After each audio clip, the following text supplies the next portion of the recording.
Coral reefs on the east coast of Sri Lanka is considered as one of the most resilient reefs that we have. And it's also one of the areas which provides a lot of benefits for the community, including disaster risk reduction and also for the blue economy for fishing, ornamental fishing and tourism activities. Therefore, School Meets the Reef team, we decided that rehabilitating the coral reefs, which has been depleted by fishing activities, bleaching and other anthropogenic stressors, should be maintained and restored. So first of all, what we did was a baseline study. The team assessed the levels of salinity and other parameters to see the feasibility of putting forward these coral nurseries. Then we started building the coral reef balls using recycled concrete and a nursery using iron rods. On the 27th to 29th of July, we started to go into the site to deploy these reef balls. And it was not an easy task. We had to get the assistance from Sri Lanka volunteers, officers from Marine Environmental Protection Authority, and also the fishermen from the community.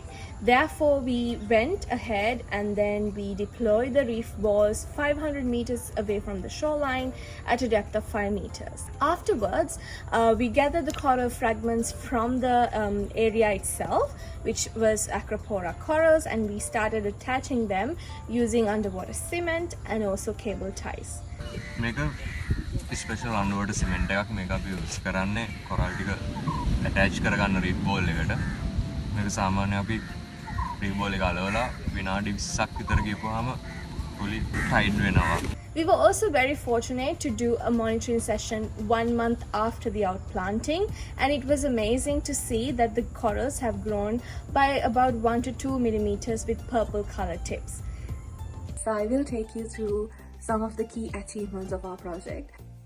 So through the school program, what we tried was to train school children as change makers and also to spread the word on the importance of nature-based solutions in coastal conservation.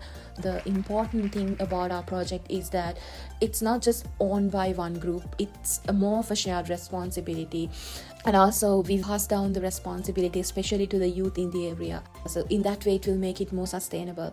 And talking about the ability to replicate, this model can be easily replicated.